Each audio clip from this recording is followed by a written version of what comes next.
Imagine this. You're a tiny, fragile little egg, nestled in a muddy patch of land. The world around you is dangerous and unforgiving. There's no cozy nest to snuggle in, just dirt, rocks, and the occasional predatory bird or hungry scavenger that thinks you look like a snack. You're not just any egg. You're the egg of a Ceratosaurus, a dinosaur that lived around 150 million years ago. The eggs of these guys were probably laid in very remote areas because even baby Ceratosauruses had to deal with one of the most dangerous things on the planet, other dinosaurs. And your situation? Far from ideal. There's no loving parent to warm you or keep an eye out for danger. It's survival of the fittest right from the start. Now your mom? She's a big deal. Not only is she a fierce carnivore with an appetite for just about anything that moves, but she's got a body built for speed and power. She's probably going to lay those eggs, dig a hole, and leave you to your own devices. Thanks, Mom. You're the real MVP. But you don't even get the comfort of having your parents around to protect you. So when that egg cracks open, surprise, you're born into a world where survival is literally kill or be killed. Okay, so you've hatched. You're a baby Ceratosaurus, let's call you Junior for convenience, and you immediately realize the world is way worse than that cozy egg you came from. You're small, weak, and covered in goo. Your instincts are telling you to run, but where?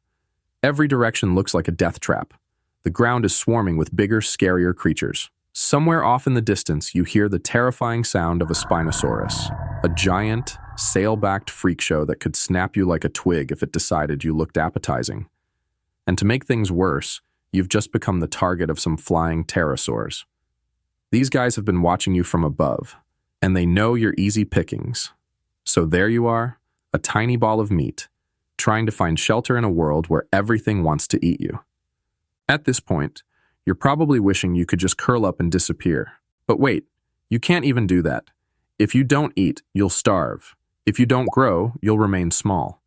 And if you stay still for too long, something bigger might eat you. You're faced with a life of constant stress, your instincts screaming at you to stay on the move, always hungry, always on the lookout for danger. The world you've been thrust into is an endless gauntlet where any moment could be your last. Every time you pause to rest or eat, your senses go into overdrive, always waiting for that faint rustling or shadow overhead that signals your next near-death experience. As you grow a little, you realize the world around you is full of not-so-friendly faces. Other dinosaurs are out there. Some of them are bigger, faster, and much meaner. The Ceratosaurus is known for its aggressive nature and sharp teeth, but you're a baby. And let's be honest, you're not winning any battles right now. You probably end up being an opportunistic feeder, snatching whatever small animals you can find. You're not really hunting yet. You're more like a scavenger. You see a dead Stegosaurus and you think, hey, free food. But as you're happily munching away, you hear a loud growl behind you. Oh, great. A Allosaurus, one of the top predators of the time. It's bigger than you, faster than you, and it definitely doesn't care that you were there first. You run for your life, praying you can outrun it. Spoiler alert, you probably don't, but you might get away. Barely. After all, Ceratosauruses were pretty fast, and with those long legs, you could put some serious distance between yourself and danger. However, the reality is that there's no safe place. There's no home base to return to, no quiet forest to relax in. You're always on the move, always hunting, always dodging predators. If you didn't have your speed, you'd be dead by now. Every time you stop, the fear creeps in. Could today be the day something catches up with you? Even when you find a temporary shelter or a hidden spot to rest, you know it's not enough to fully relax. Danger is always one step away, always looming. So, you've made it through childhood. Congrats, you're a teenager now. You're bigger, stronger, and a little more menacing, but let's be real. You're still not top of the food chain. Sure, you've got those sweet teeth and that horn on your nose, which, let's be honest, is more for show than actual combat. But there are still tons of dinosaurs out there that could squish you like a bug. You probably think you've got this whole survival thing figured out by now. You've gotten better at hunting, learned how to take down smaller prey, and you're starting to get some respect from other members of your species. But then you stumble upon a massive hungry T-Rex, and, well, it turns out you're not that tough after all. Your horn? It's really no match for the massive jaws of a full-grown predator. If you're unlucky, you're a Ceratosaurus who doesn't quite grow large enough to fend off the really big predators. Maybe you'll fight an Allosaurus over territory and end up with some gnarly scars. Or maybe you'll just get eaten before you get the chance to reach adulthood. In any case, as a teenage Ceratosaurus, your life is basically a never-ending series of awkward moments, either trying to prove yourself or trying not to get killed by someone much bigger than you. Your days consist of trying to catch enough prey to survive while watching your back constantly. Fearing a more dominant predator might decide you look like a snack. Congratulations. You've survived long enough to become an adult.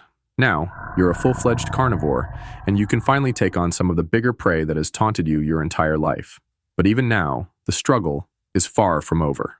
As an adult Ceratosaurus, you probably feel like you're finally in control.